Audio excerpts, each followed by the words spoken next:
আচার্য চাণক্য বলছেন, লক্ষ্মী সর্বদা উদ্যোগী পুরুষের সঙ্গেই থাকেন। ভাগ্য দেবে একথা কাপুরুষেরা বলেন। ভাগ্যকে ত্যাগ করে নিজের শক্তিতে পৌরুষ অর্জন করো। চেষ্টা করেও যদি ফল না পাওয়া যায় তাতে দোষ কি? গীতাও বলছে, ভাগ্যের ভরসায় না থেকে পরিশ্রম করে যাও। পরিশ্রমী ব্যক্তিদের দিকেই ঈশ্বর মুখ তুলে তাকান। সাফল্য লাভের কোনো জাদুদণ্ড নেই। বাস্তব জগতে যারা কাজ করে তাদেরই সাফল্য আসে। কঠিন শ্রম ছাড়া কোনো সাফল্য নেই। প্রকৃতি পাখিদের খাবার সৃষ্টি করেছে, কিন্তু এগুলি তাদের বাসায় পৌঁছে দেয়নি। খাবার সংগ্রহের জন্য পাখিদের কঠোর পরিশ্রম করতে হয়। কোনো কিছুই সহজে আসে না। সাফল্য যদি চান তাহলে ভাগ্যের ভরসায় না থেকে আর ভাগ্যকে দোষ না দিয়ে কাজ করতে থাকুন। দুর্জন ব্যক্তির সঙ্গে শত্রুতা বা বন্ধুত্ব কোনোটাই করা উচিত নয়। কয়লা গরম হলে হাত পুড়িয়ে দেয়, আর শীতল হলে হাতে কালি লাগায়। দুর্জন বা অসৎ ব্যক্তি অনেকটা কয়লার মতো, যে অবস্থাতেই থাকুক না কেন আপনার ক্ষতি করবেই। নিজের বুদ্ধি কল্যাণকারী, বিশেষ করে গুরুর বুদ্ধি আরও কল্যাণকারী। অপরের বুদ্ধি বিনাশ ঘটায়, আর স্ত্রীলোকের বুদ্ধি প্রলয়ঙ্কারী। কথাই আছে, অপরের বুদ্ধিতে রাজা হওয়ার থেকে নিজের বুদ্ধিতে ফকির হওয়া ভালো। সবসময় নিজের বুদ্ধিতেই চলা ভালো। হ্যাঁ, গুরু বা মেন্টরের কাছ থেকে বুদ্ধি নেওয়া যেতে পারে, এটা আরও ভালো, কারণ তারা আরও অভিজ্ঞ। কিন্তু অপরের বুদ্ধিতে চলা ঠিক নয়, এতে ক্ষতিই হবে। আর নিজের সর্বনাশ না চাইলে স্ত্রীলোকের বুদ্ধিতে একেবারেই চলবেন না। পুরুষদের তুলনায় স্ত্রীদের আহার দ্বিগুণ, লজ্জা 4 গুণ, সাহস 6 গুণ এবং কামোত্তেজনা 8 গুণ। এখানে কাম বলতে কিন্তু কাজ বোঝাচ্ছে না। হাতিকে 1000 হাত দূর থেকে, ঘোড়াকে 100 হাত দূর থেকে, শিংওয়ালা পশুকে 10 হাত দূর থেকে, আর দুর্জন ব্যক্তিকে দেখা মাত্রই সেই স্থান ত্যাগ করুন। আচার্য চাণক্য এখানে বলতে চাইছেন, দুর্জন ব্যক্তিরা পশুর থেকেও বেশি ভয়ঙ্কর। তাই যে কোনো উপায়ে দুর্জন ব্যক্তির সঙ্গ পরিত্যাগ করে চলা উচিত।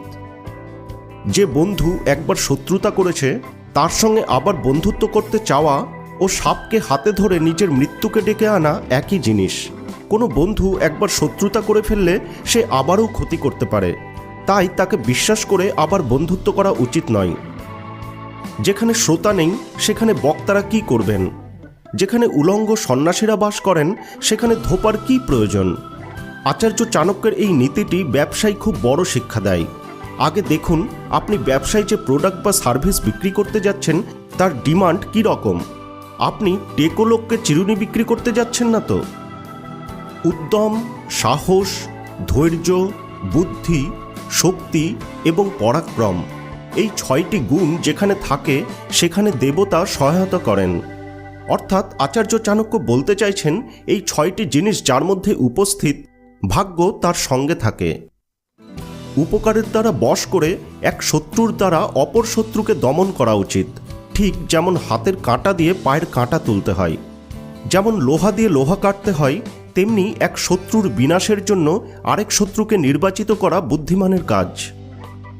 ভালোভাবে দেখে পা ফেলা উচিত।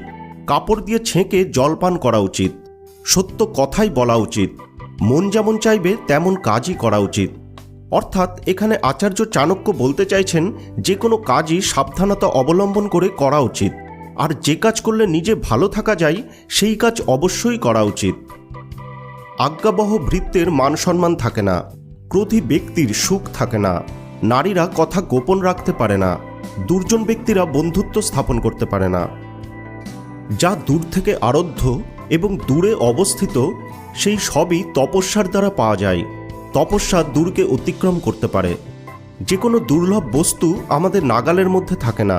পরিশ্রম এবং সাধনা দ্বারা সেই দুর্মূল্য বস্তু আয়ত্ত করতে হয়। যে দেশে সম্মান নেই, জীবিকা অর্জনের সুযোগ নেই, বন্ধুবান্ধব নেই এবং বিদ্যা অর্জনের সুযোগ নেই, সে দেশ পরিত্যাগ করা উচিত। সুতরাং সম্মান, অর্থ, বন্ধুবান্ধব এবং উচ্চশিক্ষার সুযোগ, এই 4টি অতি প্রয়োজনীয় জিনিস। আদরে বহু দোষ আর শাসনে বহু গুণ। অতএব পুত্র এবং শিষ্যকে শাসনে রাখা উচিত, আদরে নয়। অর্থাৎ অতি আদরে সন্তানদের চরিত্র নষ্ট হয়। তাই প্রত্যেক মা বাবার তাদের সন্তানকে আদরের সাথে সাথে শাসন করাও প্রয়োজন। নিদ্রা, তন্দ্রা, ভয়, ক্রোধ, আলস্য এবং দীর্ঘসূত্রতা, এই 6টি দোষ জ্ঞানী ব্যক্তির ত্যাগ করা উচিত। সুতরাং সফল মানুষ হওয়ার জন্য প্রয়োজন মতো ঘুমানো উচিত, যাতে তন্দ্রা না আসে। প্রয়োজনের বেশি ঘুমানোও ঠিক নয়। ভয় ত্যাগ করতেই হবে, কারণ সফল হতে গেলে রিস্ক নেবার সাহস দরকার। ক্রোধ মনকে চঞ্চল করে, বিচলিত করে, তাই নিজের কাজে শান্তচিত্তে ফোকাস করা যায় না। সুতরাং তাকেও ত্যাগ করতে হবে। আর আলস্য থাকলে তো কোনো কাজেই সফল হওয়া সম্ভব নয়। আর দীর্ঘসূত্রতা মানে কাজকে আজ নয় কাল করব, পরশু করব, এটাও ত্যাগ করতে হবে। বিষহীন সাপেরও ফনা তোলা উচিত। বিষ থাকুক আর না থাকুক, এর দ্বারা লোকেদের ভয় পাওয়ানো তো যেতেই পারে। অর্থাৎ সাপের যদি বিষ নাও থাকে, তবু তার বিষধর সাপের মতোই আচরণ করা উচিত, না হলে যে কেউ খুব সহজে তাকে আঘাত করে তার ক্ষতি করতে পারে। ধন, জীবন, স্ত্রী এবং ভোজন, সকল প্রাণী এই জিনিসগুলি থেকে সর্বদা অতৃপ্ত থেকে সংসার থেকে চলে গেছে, চলে যাচ্ছে আর চলে যাবে। ধন যতই উপার্জন করা হোক, আরও উপার্জনের আকাঙ্ক্ষা পূরণ হয় না। আয়ু যত বেশিই হোক, সবাই আরও বেশি দিন বাঁচতে চায়। স্ত্রী যতই সুন্দরী হোক ও সৎ স্বভাবের হোক, অন্যের স্ত্রীকে সবসময় বেশি সুন্দর বলেই মনে হয় সে আমার স্ত্রী হলে ভালো হতো। আমরা যত ভালো খাবারই খাই না কেন, আরও সুস্বাদু ও ভালো খাবার খাওয়ার আকাঙ্ক্ষা কখনও শেষ হয় না।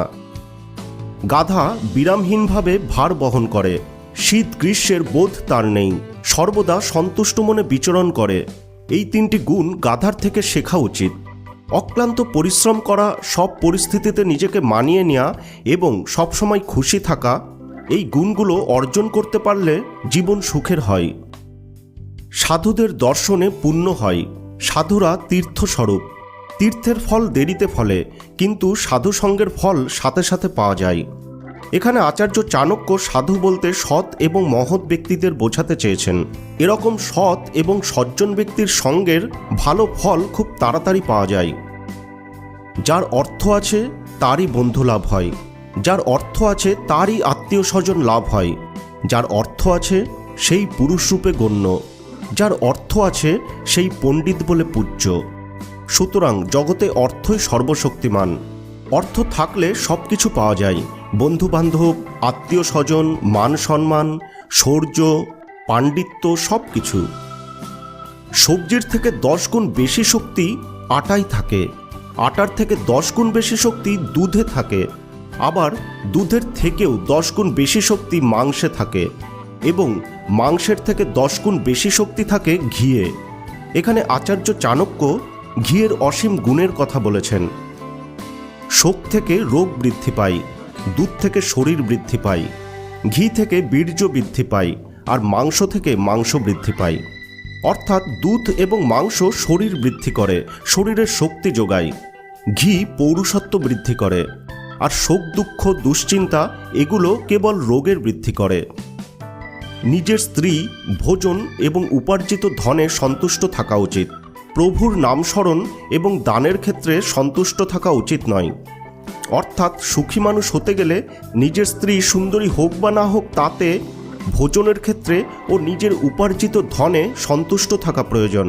কিন্তু দান এবং প্রভুর নাম স্মরণ যত বেশি করবেন, মনের শান্তি ততই বাড়বে, মনের মধ্যে বিপদের কোনো ভয় আসবে না।